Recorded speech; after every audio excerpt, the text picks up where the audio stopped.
Kakaligo lang natin mga ka-OFW, tapos nagbo-blow dry na ako kanina. By the way, bumili ako ng blow dryer kasi sabi kasi ng mga kaibigan ko, no, mas maigi daw na binoblow dry daw yung buhok kaysa hinahayaan na tumuyo kasi mas mabilis daw mag-break kapag pagbasa yung buhok. Tama po ba? Mag-comment nga po kayo sa comment section. Pero anyway, since may lakad ako ngayon kasi mimit ko yung kaibigan ko, no, galing siya ng Pilipinas tapos nagpunta sila dito for doctors or nurses seminar ata dito sa Singapore. Kaya mag-meet kami sa Chinatown mamaya kasi nagsabi siya sa akin na gusto niyo kumain ng mga Singaporean food.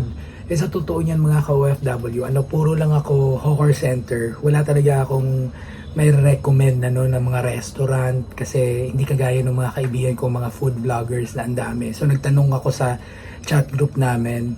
Tapos ang dami lang mga recommendations. Yung iba mga medyo malayo, yung iba naman hindi ako familiar. So sabi ko ganyan, mag-stick na lang ako dun sa alam ko, Chinatown.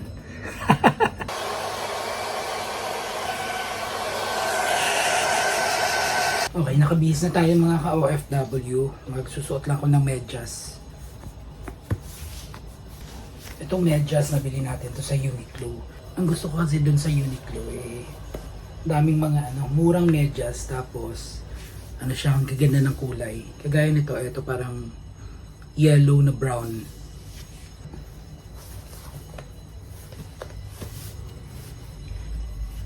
Okay, by the way mga ka-OFW, yung isusuot ko na sapatos yung nabili ko sa may Changi City Point. Converse to, parang nag-discount ata sila, nasa $50 So eto. Ito yung nabili ko mga ka-OFW. Yan o. Teka, dali natin dun sa labas para makita ninyo. Okay. So, ito yung nabili natin na sapatos. Yan. Gusto ko itong sapatos na to kasi napaka, simple lang. Ayan. Ito lang yung disenyo niya, kulay orange.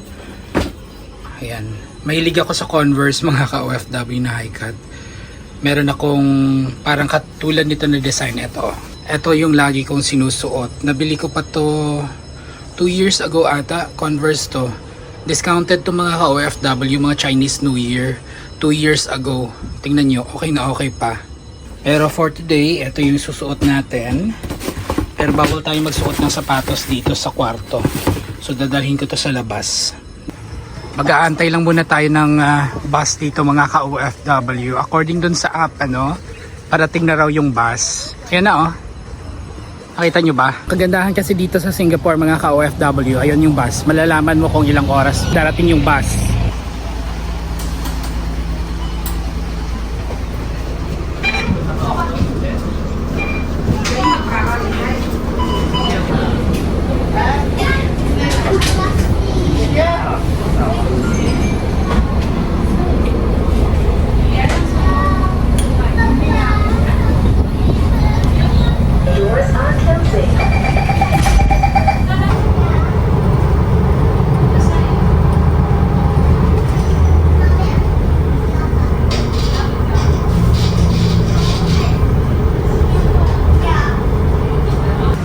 Okay, bibili muna tayo ng coffee tea. Coffee tea auntie, having here.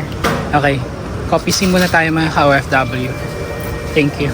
Alam niyo yung lagi kong iniinom, meron kong stock ng Nescafe sa bahay. Kaso lang parang walang pait masyado. Hindi ko feel yung pait ng Nescafe, kaya coffee tea muna tayo.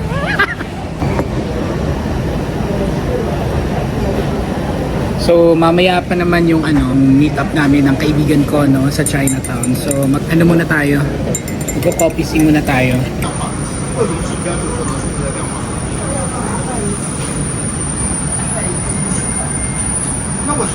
Pagkatapos natin magkape, kailangan tayong iligpit. Ayan. Okay, andito na tayo ngayon mga ka-OFW sa may MRT station, tapos biglang umulan. Tingnan nyo, biglang bumagsak ang ulan. Buti na lang, andito na tayo sa may MRT station. Tingnan nyo yan.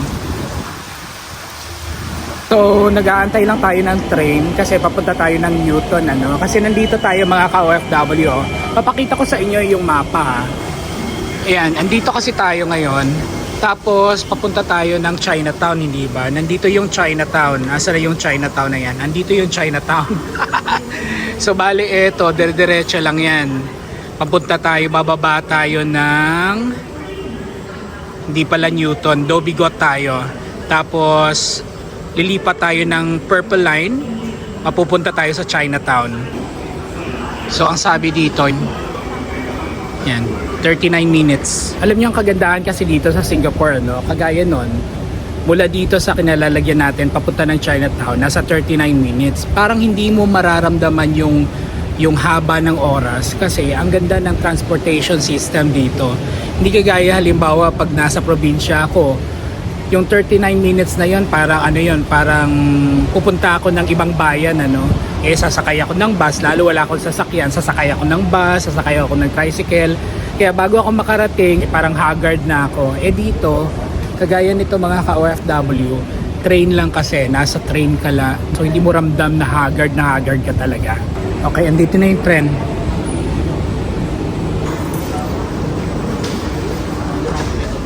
How old are you? Thank you.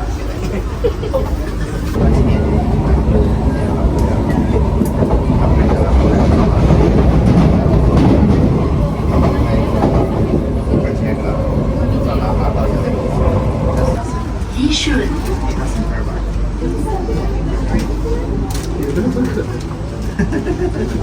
一顺，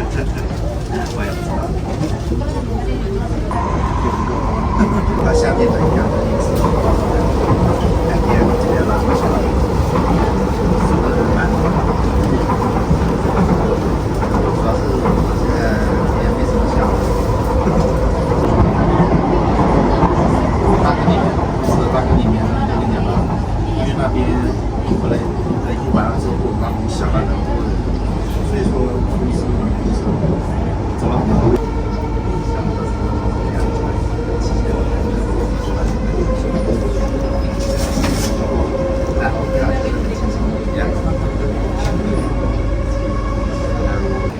Okay, andito na tayo sa may Dobigot mga ka-OFW. Ang gagawin natin, lilipat tayo ng Purple Line.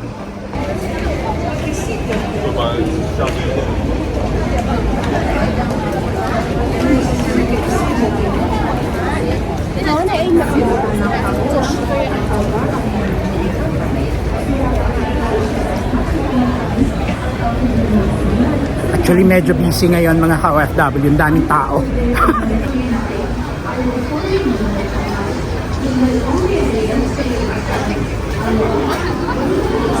Okay, ang mangyayari nito mga ka-OFW, kasi nandito tayo, bali mga 1, 2, dalawang station mula dito sa Dobigot. Makakarating na tayo ng Chinatown. Antay lang tayo ng tren. Uy, ang daming tao. Punuan.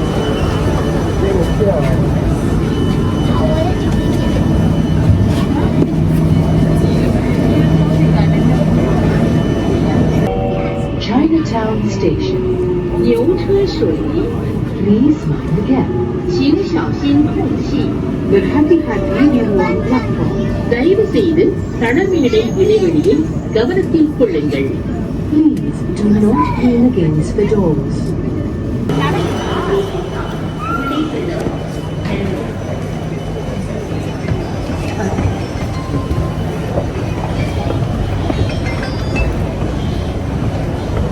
Okay, andito na tayo sa Chinatown. I-message ko lang yung kaibigan ko tapos hanap kami ng mga kainan. Alam nyo, bala ko sana munang mag-picture kasi wala pa dito yung kaibigan ko. Mamaya pa daw siya darating kasi umuulan. Yun na nga, eto umuulan. Hindi tayo makakakuha ng picture. Popost ko sana bukas. Ayan, medyo malakas yung ulan mga ka-OFW. Nakita nyo ba? Ayan sayang. Ayan sobrang lakas ng ulan ngayon mga ka-OFW. Pero maglilibot-libot na lang muna siguro ako.